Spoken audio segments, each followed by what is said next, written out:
Aujourd'hui, je vous propose d'enfiler votre armure Mark II, d'équiper votre bolter et de vous préparer à revivre le massacre du site d'atterrissage, car nous allons plonger en détail dans cette nouvelle boîte de départ pour la nouvelle édition de Warhammer Horus Heresy, intitulée L'Âge des Ténèbres Saturnine. La galaxie brûle. Le maître de guerre Horus a trahi l'empereur et plongé l'Imperium dans la guerre civile. Et au cours de ce conflit fratricide, qui oppose le Space Marine au Space Marine, la puissance des immenses armées de l'Imperium se retourne contre lui dans un cataclysme de feu et de sang. Dans Warhammer The Horus Heresy, vous alignerez l'une contre l'autre de puissantes armées de guerriers surhumains dans des batailles apocalyptiques sur la table de jeu. Le récit de l'hérésie d'Horus a donné ses fondations au riche historique de Warhammer 40 000. Et cette boîte constitue le premier pas idéal pour vous joindre à ces conflits épiques qui ont refaçonné la galaxie. Cette boîte contient 50 figurines en plastique, dont un Praetor en armure saturnine, un Centurion en armure énergétique Mark II, un Dreadnought Saturnine,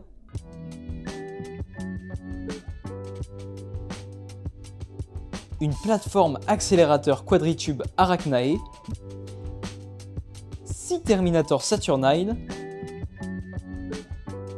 pas moins de 40 légionnaires en armure énergétique Mark II et 36 améliorations d'armes désintégratrices.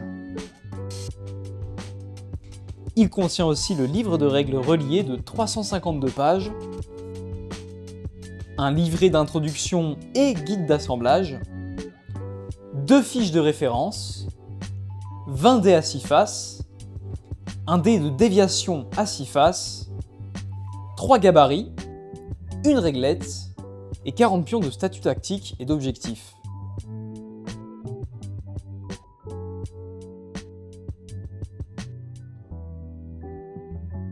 Donc maintenant, on va pouvoir passer au livret de montage qui sert aussi de livret d'introduction aux règles du jeu. Bon alors quand même c'est un sacré manuel, ce qui est assez normal étant donné la taille de la boîte encore une fois et tout ce qu'elle contient. Mais surtout on va avoir une petite introduction qui va nous expliquer comment fonctionne le jeu et quelles sont les différentes phases, quelles sont les différentes étapes pour pouvoir mener à bien une partie. Bon, je vais pas trop détailler cette partie, je vous laisserai vous-même découvrir ce qu'explique les premières pages de ce livret si jamais vous mettez la main sur cette boîte. Mais du coup c'est quand même assez sympa, ils essayent de décortiquer petit à petit et vraiment d'expliquer pour une personne qui démarrerait avec cette boîte. Encore une fois, bon j'arrête pas de le dire dès que je parle de cette boîte, mais c'est vraiment une très bonne boîte pour démarrer. Et même pour quelqu'un de totalement débutant et de totalement non initié, on a une mini initiation avec ce livret, au moins quelques clés pour mieux comprendre comment va se dérouler une partie et comment vont se dérouler les combats, le déplacement, etc. etc. Donc en termes de construction, en termes de livret, c'est assez classique, rien de spécial, rien de nouveau là-dessus. Bon, ensuite, voilà, toute la partie construction, je pense qu'on verra ça plus tard dans la vidéo, au moment de construire les figurines. Les armures Mark II sont vraiment jolies quand même. Puis c'est sympa, on retrouve le dynamisme des autres versions d'armures qui sont déjà sorties. Ah, et les vétérans avec les armes désintégratrices. Les armes désintégratrices, on va le voir sur la grappe, elles sont vraiment de toute beauté. Elles sont très fines et c'est des armes assez folles. Je vous explique après qu'est-ce que c'est un peu le lore par rapport à tout ça, les armures saturnines, les armes désintégratrices qu'on voit popper d'un coup comme ça, même les armures Mark II, je fais un petit retour dessus. On en parle juste après. Là vraiment c'est juste histoire de feuilleter en 2-2 le manuel. Tralalalala. Incroyable. Les Terminator Saturnine sont vraiment particulièrement jolis quand même. Et ils sont immenses, ils sont sur des socles de 50 mm. Et du coup là ça va être la phase de construction du Dreadnought, bien évidemment, avec toujours des petits éléments de personnalisation. De toute façon on se détaille ça après. Je préfère qu'on regarde les grappes quand même pour se donner une idée plutôt que le kit d'assemblage. Et j'ai l'impression qu'il y a moyen de faire des petites aimantations là. Des petites aimantations. Est-ce que ça vous intéresserait une vidéo où j'explique comment aimanter ces figurines? À titre personnel, c'est ce que je fais, surtout au niveau du socle, mais il y a aussi moyen de démonter les armes pour changer les options d'armes sur une seule et même figurine, en fonction des combats et en fonction des ennemis qu'on va affronter. N'hésitez pas à me dire dans les commentaires si ça vous intéresse. Ok, alors du coup, pour commencer, on va voir les grappes du Praetor et du Centurion. Alors déjà, qu'est-ce que c'est qu'un Praetor, qu'est-ce que c'est qu'un Centurion? Donc, chez les Space Marines au 31e millénaire, pendant la grande croisade de l'empereur de l'humanité sur la galaxie, donc les Space Marines, les Legiones Astartes, avaient différents rangs. Le Centurion, c'est un officier de ligne, c'est-à-dire que c'est un officier qui va être sur le champ de bataille avec l'infanterie et qui va pouvoir donner des ordres, qui va prendre de sa hiérarchie et un petit peu chapeauter ce qui se passe sur le champ de bataille. Ça, c'est un Centurion. En l'occurrence, ici, dans cette boîte, on a un Centurion en armure Mark II, donc la même armure que les autres armures de légionnaires qu'il y a dans la boîte. Donc le Centurion tient sur une seule grappe. On peut voir qu'il est un peu équipé comme les anciens Praetor comme les Praetor des précédentes boîtes qui sont sorties il y a quelques années là. Une belle armure comme ça, avec cette espèce de colle un petit peu renforcée. Et quand on regarde à l'intérieur, ouais, il y a une espèce de cuir, vous voyez, une espèce de finition cuir au niveau du col, c'est très beau. Il a évidemment un beau porte-étendard.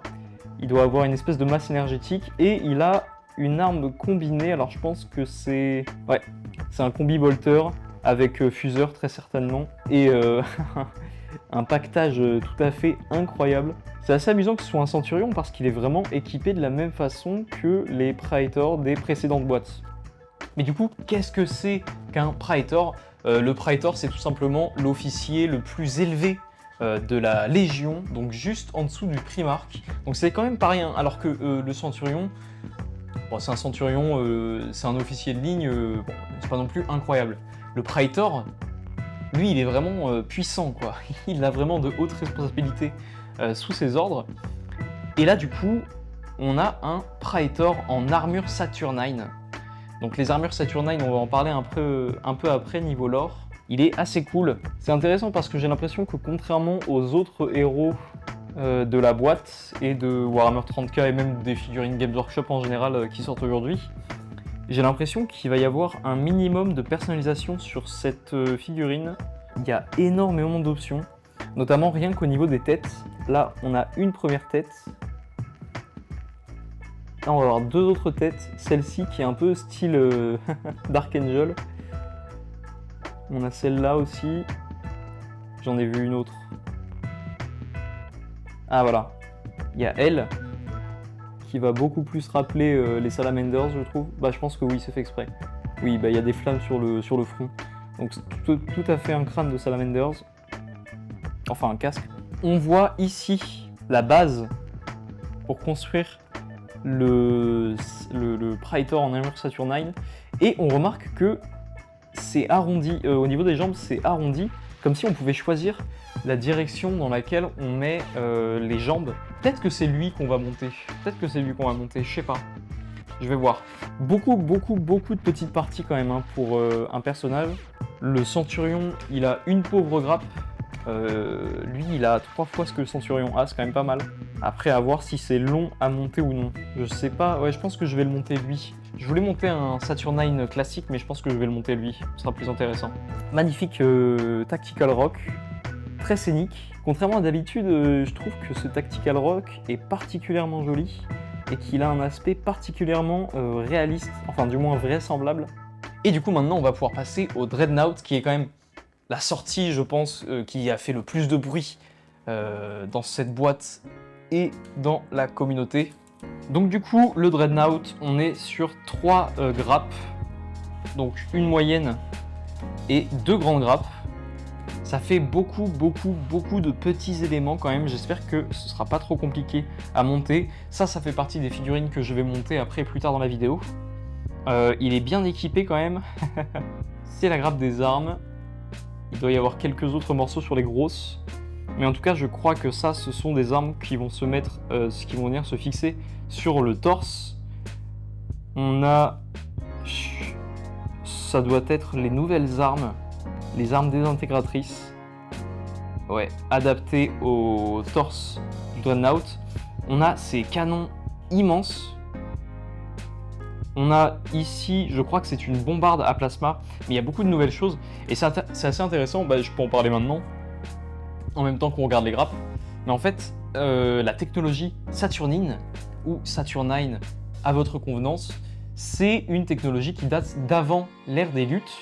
Donc c'est une très vieille technologie qui remonte à, au moment où l'humanité était extrêmement avancée technologiquement. Cette technologie, elle a été non pas créée par Mars comme la plupart des technologies de l'Imperium, mais elle a été créée dans l'enclave de Saturne. Et en fait, ce qui se passe, ce qui est assez intéressant, c'est que c'est une technologie qui est extrêmement instable, dure à entretenir, un peu cryptique, un peu mystique, on ne comprend pas trop, c'est très mystérieux. Et Mars, le Mechanicum, déteste cette technologie et considère que c'est, j'allais dire une hérésie, un peu une hérésie on va dire, voilà, pour simplifier les choses, considère que c'est quelque chose que vraiment on ne devrait pas y toucher, ça ne fait pas sens pour eux, et du coup ils ne s'y intéressent absolument pas, et ça arrange énormément l'empereur, c'est assez amusant, ça arrange énormément l'empereur parce que du coup l'empereur comme ça il se dit, si jamais Mars un jour ils nous trahissent, vu qu'ils nous fournissent la plupart de notre équipement, la plupart de nos armes, on aura quand même cette technologie saturnine pour les combattre. Et c'est vrai que là-dessus, Mars, ils sont un peu concons de pas au moins s'intéresser au sujet, parce que le jour où ils vont trahir l'Imperium, ça va leur faire tout drôle. Le Dreadnought, ce qui est assez cool, c'est qu'on va avoir plein de petits éléments à customiser, uniques et adaptés à notre armée, à notre force. Notamment, on peut voir sur les plaques qui vont aller autour de la tête du Dreadnought, qu'on peut choisir entre avoir des espèces de décorations un peu impériales, un peu en forme d'éclair, donc symbole de l'empereur et de l'impérium, n'est-ce pas? Ou on peut avoir un truc plus plat avec des pics qui vont être, je pense, plus utilisés par des unités et des légions comme les Sons of Horus, tout simplement.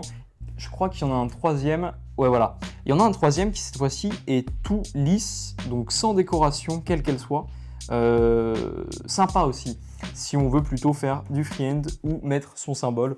Ou même si on a plusieurs Dreadnought Saturnines et qu'on aimerait que chacun ait des petites différences, ça fait partie de ce qu'on peut utiliser assez fin. Mais c'est pas tout. On a aussi donc le torse, l'avant du Dreadnought qui va être personnalisable. On a soit une poitrine avec l'œil d'Horus dessus, soit une poitrine avec l'Aquila impériale dessus. Et on en a une troisième. Oh, on en a encore deux autres en fait. On a celle-ci qui est totalement neutre avec un col en forme de pointe. Et on a celle-ci qui va être plutôt arrondie avec un col, on dirait renforcé ou comme si ça avait été réparé, comme si ça pouvait s'ouvrir. Donc voilà, il y en a 4. 2 qui sont décorés, 2 qui sont assez lisses et plats, donc c'est trop cool. Et pareil aussi, ce qui est super, c'est qu'il y a plein de têtes pour ce Dreadnought. Il n'y a pas qu'une seule tête, c'est souvent... Ce qui est un peu embêtant avec les kits de Dreadnought, c'est que tu as une ou deux têtes. Là, je crois qu'il y a moyen de faire 7 têtes différentes avec ce kit. Donc on a soit cette tête-là qu'on peut coller ensemble, et ensuite on va choisir si on met ce scalp, ce dessus de crâne ou ce dessus de crâne. Ensuite, on a aussi, clac, là on peut coller ici et choisir soit ce masque, et ensuite par-dessus mettre soit ce dessus de crâne, soit ce dessus de crâne. Ils ont mis plein de petites pièces comme ça que tu pouvais interchanger et customiser afin de créer, comme j'ai dit, des petites variantes et pas avoir exactement la même figurine que le voisin. Ça c'est assez intéressant, c'est bien. Ça invite un petit peu à personnaliser la figurine et un peu se creuser la tête et pas à avoir exactement la même figurine que tout le monde qui achète le kit. Donc c'est assez cool. Bon, du coup, ça, on va le monter après, dans la deuxième partie de la vidéo qui consistera à monter puis comparer les figurines. Maintenant, on va passer à la plateforme Quadritube Arachnae. Alors, c'est pas forcément, je vais être tout à fait honnête, c'est pas forcément la pièce qui m'intéresse le plus. Il n'empêche que, après avoir un peu observé à quoi ça ressemblait et après avoir un petit peu hors caméra regardé le kit et les grappes, je dois avouer que c'est plutôt joli et il y a moyen que ça rentre vraiment très bien sur le champ de bataille. Et surtout, il y a moyen de faire des kits bash assez cool avec ça, je suppose. Bon, déjà pour ce qui est du kit en lui-même, on part sur beaucoup d'éléments mécaniques. On devine un petit peu quelles vont être les pièces qui vont servir à faire la base. Évidemment, on connaît bien les canons qui sont en une pièce. Donc ça, c'est cool parce que ça veut dire qu'à part la ligne de moulure qu'il va falloir ébarber, il va pas y avoir besoin de coller chaque canon. Vous savez, des fois les canons, ils sont coupés en deux, il faut les retirer de la grappe, puis les coller ensemble, et ça fait le tube qui tire des projectiles. Là, ils sont en une seule pièce, donc c'est cool. Ah, par contre, voilà, ils sont en une seule pièce, mais le bout des canons, il faut quand même le coller. D'accord, bah oui. Et le bout des canons, ouais, on le voit là, voilà, c'est ce genre de pièces, là, il va falloir les coller. Ok, c'est assez joli. Ça, je pense que ça doit être le fameux générateur de bouclier, parce que du coup, oui, question lore, la plateforme Arachnae, c'est une plateforme de tir automatisée. C'est assez joli. On voit là, on devine donc le centre de la plateforme, les pieds de la plateforme, les magnifiques, enfin ça c'est plutôt, voilà, on va dire les supports, et donc les pieds qui sont avec le dessous modélisé. C'est hyper joli. Et oui, du coup, la plateforme Arachnae, ça va être une machine de destruction totale. Elle va réduire l'infanterie en cendres, elle va détruire les tanks, elle va pouvoir aussi viser tout ce qui va être aéronef et les véhicules volants. Donc c'est assez puissant comme machine, mine de rien. Je pense que ça fait pas mal le poids contre la plupart des unités ennemies contre laquelle on la met. Et donc, elle est protégée par une espèce de bouclier, voilà, un champ de bouclier. Et je pense que ça doit être la pièce, la partie qui génère ce fameux bouclier. Donc voilà, encore une fois, moi c'est pas ce qui m'intéresse le plus, mais assez joli, mine de rien. Et surtout, si jamais vous voulez pas l'utiliser pour faire du 30K, il y a toujours moyen, je pense, de faire des kits bash assez sympas avec, ou même des décors pour Necromunda. Enfin, ça doit être, c'est une belle pièce quand même. Bon, et maintenant, on va pouvoir passer au héros de cette boîte, au héros éponyme de cette boîte, hein, bien sûr, les Terminator Saturnine. Donc, ces Terminator, on va en avoir 6 dans la boîte. Ils sont par escouade de 3, ils sont sur des socles de 50 mm, et ça va être tout simplement 3 fois la même grappe. Donc c'est 3 fois cette grappe-là, sur laquelle on retrouve pas mal de têtes, des armes, des épaulières. Encore une fois, cette arme-là de bombarde à plasma, très stylée. On a aussi des armes désintégratrices, on va en parler après, de ces nouvelles armes du coup pour le jeu The Horus Heresy.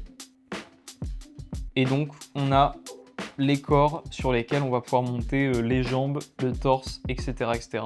J'ai l'impression que là, à part les têtes et les armes, il n'y a pas trop d'éléments de personnalisation. C'est quand même sympa. Donc ils peuvent être équipés avec bombarde, double canon, désintégrateur. Ils sont vraiment jolis, hein. Et je suis particulièrement fan de l'Aquila. Donc je pense que c'est, étant donné que c'est une technologie différente, c'est un Aquila un petit peu particulier. Il est vraiment, vraiment joli. Et puis, je ne l'ai pas dit, hein, mais comme d'habitude, le kit, les détails sont d'une finesse incroyable. Tous les petits, genre, par exemple, si on prend l'exemple de l'arme juste là, tous les petits rivets, tous les petits traits, même les petits câbles sur les armes, et même tout simplement les tubes là, c'est incroyable. Les têtes sont cool, donc on peut un peu détailler les têtes. On a une tête un peu dans le même style que le Praetor Salamander là, avec des petits trous. On a cette tête là qui va être beaucoup plus adaptée aux hérétiques, je pense, aux traîtres, avec des pics et tout, cette espèce de bouche assez effrayante.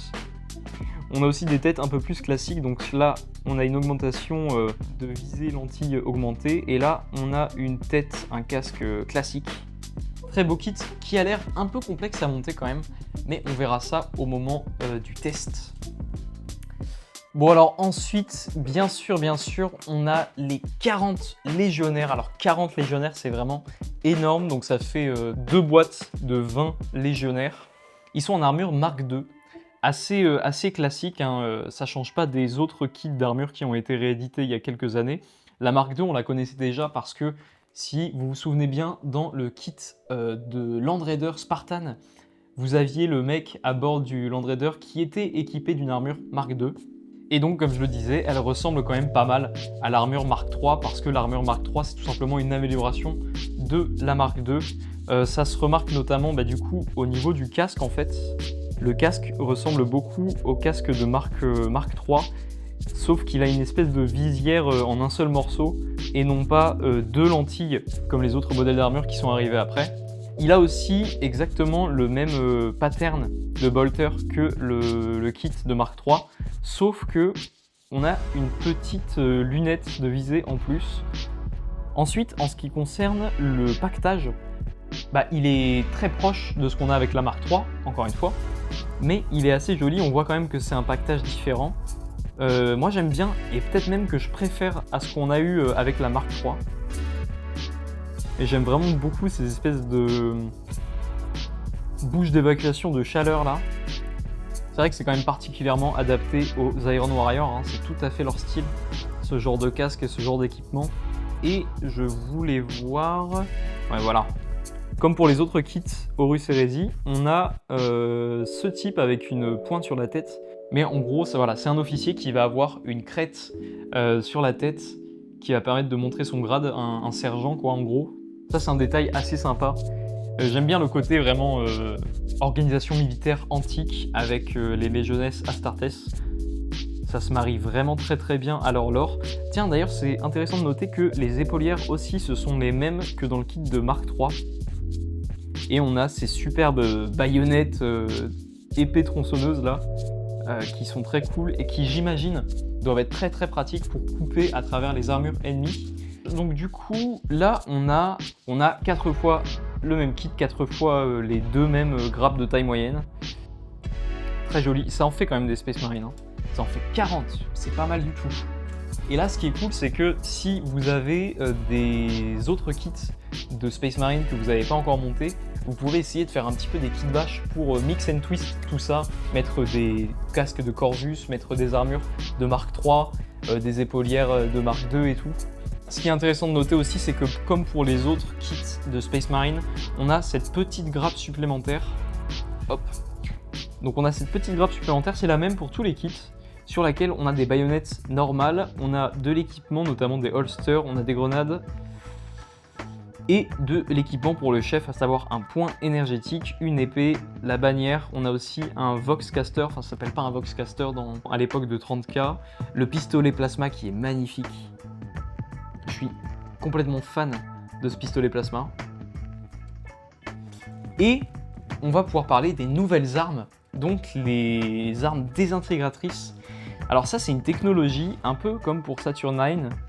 C'est une technologie extrêmement ancienne et très instable et très dure à utiliser et à entretenir. Et qui a donc été rapidement délaissée par la suite par l'Imperium au profit d'armes plus stables et plus faciles à utiliser. Donc on a 2 fois ces petites grappes, ça nous fait 36 armes différentes au total. Et du coup ces armes désintégratrices, elles viennent en plusieurs versions. On a la version arme lourde, on a la version combinée et après on a aussi donc on a un éclateur, on a la version éclateur désintégrateur et la version fusil désintégrateur. C'est très joli comme arme, c'est une espèce de mélange entre le fuseur et le plasma un petit peu, avec des espèces de bobines à fusion là et cette bouche de fusil assez particulière. Avec, ils nous ont mis des munitions pour ces armes, donc c'est assez cool. Ah oui, c'est vrai que j'ai oublié de noter qu'il y avait aussi des pistolets. Donc il y a aussi des pistolets désintégrateurs, c'est très cool. Très stylé. Vous avez aussi cette grappe, donc cette grande grappe qui concerne cette nouvelle édition et qui contient des pions de statut tactique et des pions d'objectifs. Alors, les pions d'objectifs, ce sont ceux-là, les grands pions avec des numéros dessus. Et là, ce sont les pions de statut tactique. Alors ça, on en parlera un peu plus tard dans la vidéo. Mais du coup, ça va être des pions à mettre à côté de vos unités pour symboliser un état dans lequel elles sont actuellement. Je vais pas m'attarder sur le sujet pour le moment, mais en tout cas, c'est sympa de voir qu'ils ont mis des pions tactiques et d'objectifs, et surtout qu'ils les ont mis en plastique, parce qu'ils auraient pu tout simplement imprimer une feuille cartonnée prédécoupée, hop, t'enlèves tes pions, et tu les poses. Mais là, du coup, c'est du plastique, donc c'est un peu plus intéressant, c'est un peu plus matériel et concret, et il y a moyen de les peindre et de bien s'amuser avec. En plus, il y a des petits effets de texture sympas. C'est l'occasion rêvée de tester des peintures contrastes ou les dernières peintures QuickGen de chez AK. Je vous invite d'ailleurs à aller voir la vidéo, elle est sur notre chaîne YouTube et ceux qui l'ont vue l'ont plutôt apprécié.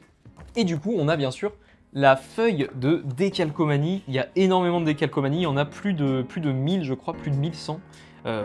Ouais c'est ça, on a plus de 1207 éléments de décalcomanie, ce qui est vraiment énorme.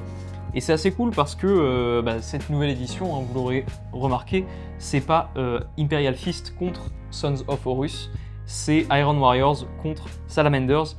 Et du coup, je sais que moi je connais des gens qui collectionnent du Salamanders et qui sont très heureux de voir toutes ces nouvelles décalcos.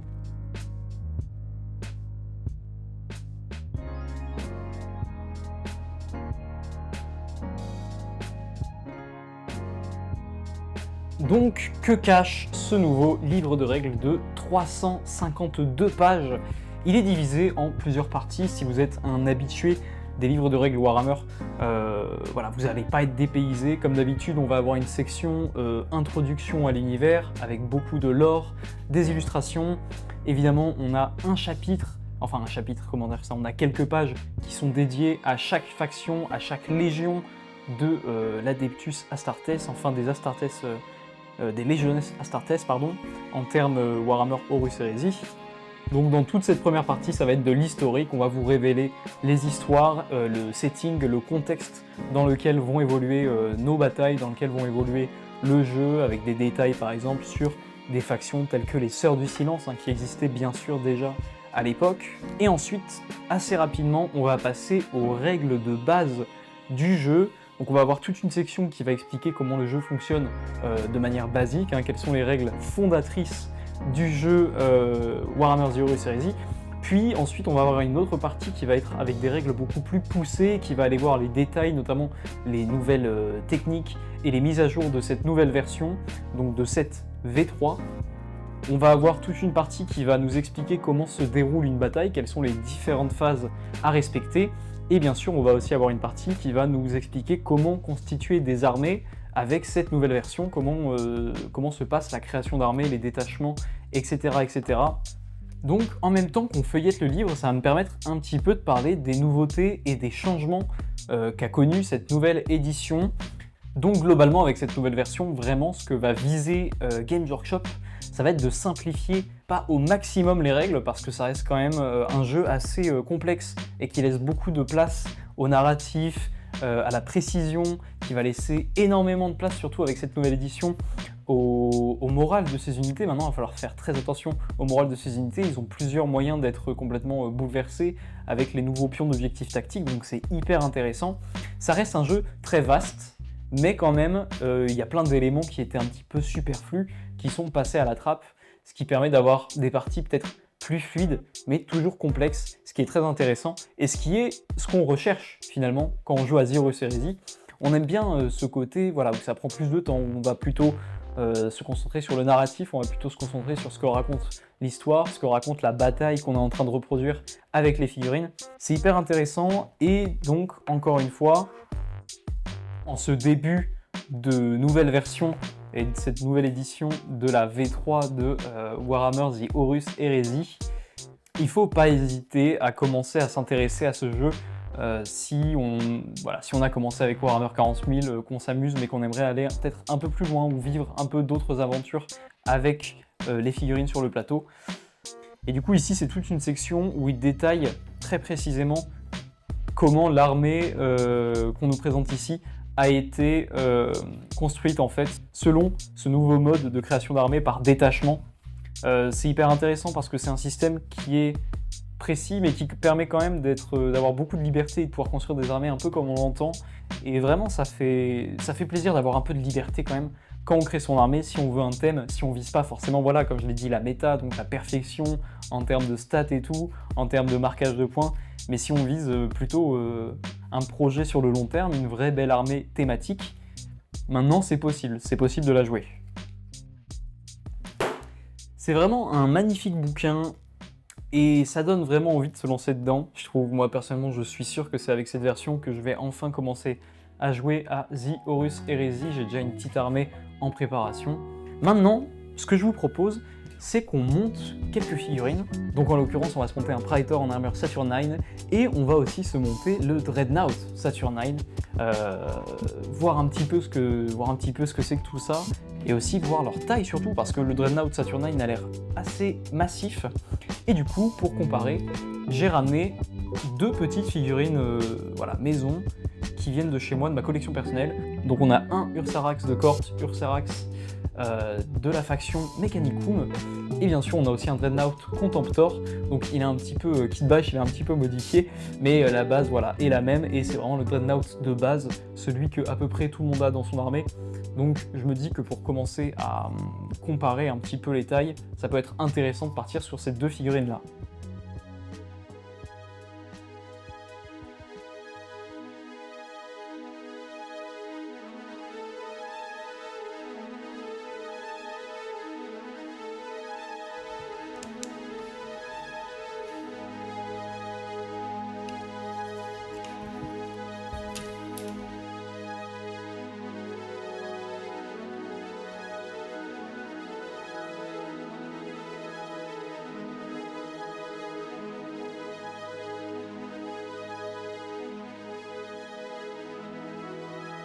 Et voilà le résultat. Les nouvelles unités en armure saturnine ont vraiment de la gueule. Leur style tranche complètement avec ce que l'Imperium nous a habitués à voir. C'est massif, unique, presque décalé et franchement stylé. Côté montage, le Praetor m'a donné du fil à retordre. C'était long surtout. Pour assembler une seule jambe, il faut coller plus de 10 petites pièces, tout à ébarber soigneusement. Un vrai travail de précision. Mais cette complexité a un avantage. Elle permet de créer des poses vraiment originales et pleines de caractère. Une jambe en avant façon marche, ou bien les deux pieds ancrés dans le sol comme une statue de guerre, etc. etc. Avec quelques coups de cutter bien placés, on peut facilement obtenir des figurines uniques, crédibles et dynamiques. En termes de gabarit, l'armure saturnine est massive. On sent toute la puissance du guerrier à l'intérieur. J'avoue avoir quelques réserves sur les proportions. Mais bon, c'est toujours un débat complexe avec les Terminators. Passons maintenant au Dreadnought Saturnine. Je n'ai pas encore eu le temps de le terminer entièrement, mais l'essentiel est là. Jambes, torse et cette immense épaulière emblématique. Il est imposant, incroyablement bien détaillé, et surprise, je l'ai trouvé bien plus simple à monter que les Terminators. Une agréable surprise, surtout pour une pièce aussi impressionnante, que je pensais plus exigeante et modulable. Avant de conclure, une info importante. Games Workshop a récemment publié la liste des unités Legend, entre guillemets, encore jouables dans cette nouvelle version. Elle est disponible gratuitement sur leur site communautaire, je vous mets le lien en description. Enfin, un énorme merci à Murcy, un internaute qui m'a bien aidé pendant la réalisation de cette vidéo, en répondant à certaines de mes questions techniques ou de règles sur la V3 de l'hérésie d'Horus. N'hésitez pas à jeter un œil à son Twitch à l'occasion de la sortie de cette version, il peint un Space Marine par jour aux couleurs des 18 légions de l'Empereur. Un projet qui mérite clairement votre soutien. Et voilà qui conclut notre aventure Warhammer The Horus Heresy. Pour le moment, j'ai été ravi de faire cette petite analyse, ce petit unboxing de cette immense boîte qui regorge de détails, qui regorge d'unités, c'est assez impressionnant. Franchement, il y a des gens qui disent que c'est la meilleure boîte Warhammer qui a été éditée à ce jour. Je veux bien être d'accord là-dessus, c'est vrai que c'est une des meilleures boîtes qui m'ait été donné de voir en termes de rapport qualité-prix. Et même en termes de contenu, c'est assez varié, il y a beaucoup de beaux sculptes. Et en plus, moi, à titre personnel, j'aime beaucoup l'hérésie d'Horus, enfin, le contexte de l'hérésie d'Horus. Donc forcément, oui, c'est sûr que c'est une très très bonne boîte avec des économies assez massives dessus. C'est sûr qu'il y a des kits de figurines qui, tous mis ensemble, achetés séparément, auraient une valeur de 500 €. Elle est vendue à 245. Mais c'est pas tout, parce que vous le savez, sur MyHobbyPlace, on fait jusqu'à moins 20% sur tous les produits de wargame et de modélisme. Et effectivement, cette boîte fait partie des boîtes qui sont à moins 20%, donc elle est à 196 €. Alors c'est pas tout, comme je l'ai dit, c'est une boîte qui est très très bien pour débuter, pour s'introduire à l'univers, mais pour vraiment jouer et commencer à s'investir dans le jeu, etc., etc., il va falloir acheter aussi l'équivalent des codex, donc les libères. Donc on a divers libères en fonction des factions, on a le libère Astartes, le libère Hereticus, donc voilà, loyaliste et renégat. On a le libère Auxilia qui va concerner plutôt l'équivalent, on va dire, de la garde impériale au 30e millénaire. Vous avez le libère Mechanicum qui là va permettre de créer des armées en rapport avec l'équivalent de l'Adeptus Mechanicus de l'univers de Warhammer 30 000. Donc du coup, en ce moment en précommande, vous avez donc ces divers libères en anglais, en français. Vous avez aussi les armures Mark II qui sont déjà en précommande, donc c'est assez sympathique quand même. Vous avez aussi un système de journal sur cette nouvelle V3, un peu comme ce qui se fait avec The Old World et les Arcane Journal. Donc en fait, à un rythme plus ou moins régulier, on va avoir des journaux qui vont sortir sur The Horus Heresy, qui vont concerner la V3 et qui vont contenir dedans des nouvelles unités, par exemple à kit bash et à utiliser dans ces parties, qui vont aussi contenir des détachements spéciaux, qui vont contenir des missions spéciales. Mais bon, je m'éparpille, donc le mot de la fin, c'est que vous avez cette boîte disponible à moins 20%, qui est vraiment idéal pour démarrer cette nouvelle aventure de The Horus Heresy. Vous avez tous les libères et les formats papier, donc tout ce qui va être livres, règles, etc., qui vont être à moins 15% sur le site de My Hobby Place. Que vous soyez kit basher, que vous soyez collectionneur, que vous aimiez raconter des histoires narratives ou que vous aimiez jouer sur le plateau, cette boîte et la licence L'Âge des Ténèbres, The Horus Heresy, c'est vraiment, voilà, c'est vraiment idéal. Je vous conseille de jeter un œil, d'au moins aller faire un tour sur le site de My Hobby Place, voir s'il y a des choses qui vous intéressent, peut-être. Bon, en tout cas, ce qui est sûr, c'est que moi, je vais craquer, hein, ça y est, je vais enfin me lancer dans l'aventure The Horus Heresy avec cette boîte. J'espère que vous en ferez de même. D'ici là, n'hésitez pas à me dire votre avis en commentaire concernant la boîte, concernant des futurs sujets que vous voudriez voir abordés dans les vidéos.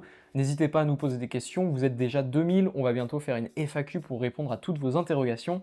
Et moi, je vous dis ciao!